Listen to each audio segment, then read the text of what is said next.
Caixa Econômica Federal 2024. Em um certo país, a lei exige que sejam exibidas a taxa mensal e a taxa anual equivalente, no regime de juros compostos, junto ao preço do produto que será financiado. Considerando-se que um estabelecimento cobra uma taxa de juro mensal de 5% ao mês, essa taxa anual é aproximadamente de... Beleza, então a questão nos trouxe aí que vai ser realizado um financiamento, né, e que a lei diz que esse financiamento ele tem que ter uma taxa de juro mensal e também tem que ter uma taxa de juros anual a ser exposta. Então o que a gente quer nessa questão? A gente tem essa taxa mensal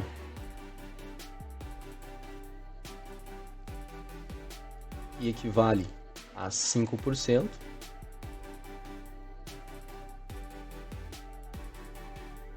Ao mês, e a gente precisa encontrar a taxa anual. Só que qual vai ser essa taxa anual? Sabendo tudo que é no regime de juros compostos. Então a gente vai ter aí um acréscimo de 5%, né, a cada mês que passar sobre um capital anterior.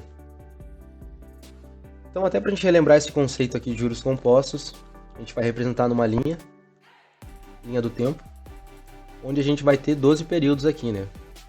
Vai ter o período 0, vai ter o período 1, período 2, período 3. E aí o que acontece? Cada mês aqui eu vou ter a incidência de 5%. Vou dar um zoom aqui para facilitar. Cada mês que passar, cada 30 dias que passar, eu vou ter sempre um acréscimo de 5%. Isso aqui até eu chegar lá no 12º mês. Sabendo disso, para eu ter um acréscimo de 5%, eu acrescer uma taxa a algo, eu lembro do meu fator de acréscimo. Ele se dá através de 100%, que é o valor inicial do produto, mais aquilo que será acrescido. E na questão aqui, no caso, a nossa taxa de acréscimo sempre ela vai ser de 5% ao mês, no regime de juros compostos. Então vamos fazer uma simulação aqui do primeiro mês. A gente vai ter 100%, né, que é o valor inicial, e a gente vai ter somado a uma taxa de 5%. Quando a gente soma isso aqui, a gente chega no resultado de 105%. O símbolo de porcentagem, ele nos indica ser uma divisão por 100. Então, eu posso representar isso aqui como 105%. 105 sobre 100. E aí, quando eu faço esse cálculo aqui, eu chego no resultado de 1,05. Então, esse aqui é o nosso fator de acréscimo. Ou seja, a cada período que passar, a cada 30 dias que passarem, e eu fizer uma multiplicação por 1,05, eu vou chegar a exatamente o meu capital atualizado após o período que passou anteriormente. Então, o que acontece? É a mesma coisa que eu representar, e no primeiro período eu vou ter um valor X multiplicado por 1,05. Aí eu vou ter um resultado que a gente sempre chama de montante.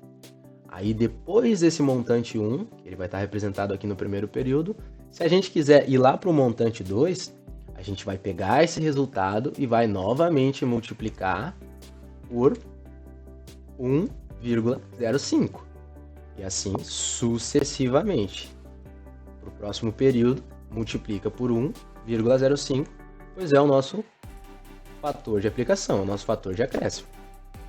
O que eu subentendo com isso? Eu subentendo que se eu quero encontrar o fator total de acréscimo, que seria a nossa taxa anual equivalente, eu preciso fazer o nosso fator de acréscimo elevado a N vezes, porque eu estou fazendo multiplicação sobre multiplicação.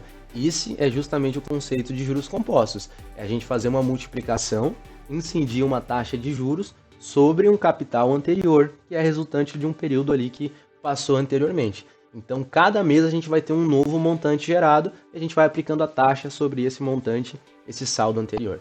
Então, o que seria N para nós aqui? N seria exatamente os 12 meses, que equivale a um ano.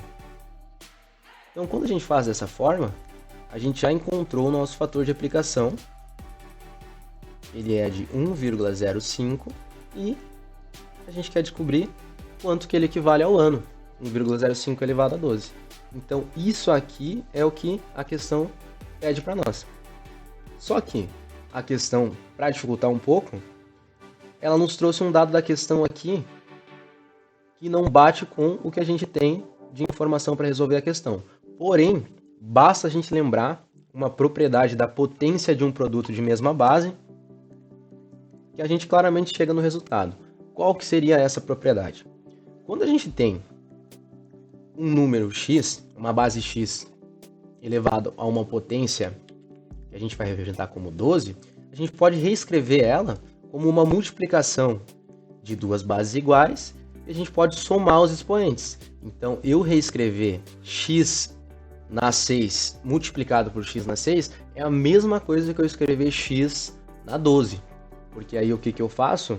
Eu mantenho a mesma base, e eu somo os expoentes, o que me dá resultado 12. E aí o que eu vou fazer nessa questão aqui? Eu vou aplicar justamente essa propriedade. Só que o que acontece? Aqui eu vou realizar o caminho inverso. Eu preciso de 1,05 na 12. Vamos reescrever aqui. Só que eu tenho, como dado que a questão nos trouxe para usar, eu tenho somente o 1,5 elevado a 6. Então eu vou escrever isso aqui como uma multiplicação de 1,05 elevado a 6. Porque quando eu realizo a propriedade da potência de um produto de mesma base, eu vou estar mantendo a base, né, mantendo o meu 1,05 aqui, e eu vou estar somando os expoentes. 6 mais 6 eu chego a 12. Então, se eu quero essa potência na base 12, é a mesma coisa que eu pegar o 1,05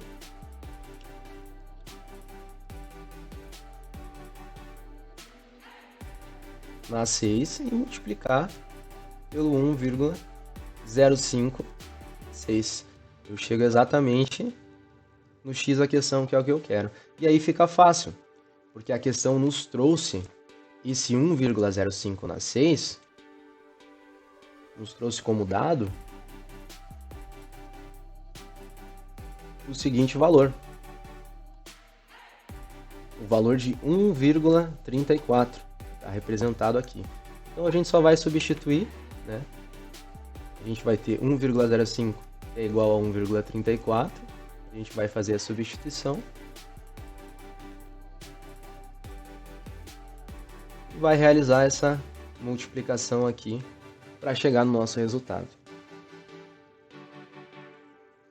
E aí, ao realizar essa multiplicação, a gente chega num resultado aí de 1,7956. E o que é esse 1,7956? Quando eu multiplico isso aqui por 100%, eu obtenho o resultado de 179,56%. Então, aqui eu tenho 100% e aqui eu tenho 79,56%. Eu apenas desmembrei. E eu falei lá no início que o nosso fator de aplicação ele é sempre 100% mais uma taxa. Aqui eu tinha minha taxa mensal, ok? Que era de 5% que a questão trouxe. Agora, se eu quero a taxa anual, a gente já fez o cálculo, eu vou pegar o meu 100% e eu vou retirar. Eu já desmembrei aqui e eu chego no meu 79,56%, que é justamente a nossa taxa equivalente anual. Olhando aqui as alternativas da questão, a gente tem aproximadamente, né? Aproximadamente 79,56% seria a alternativa D, seria 80%.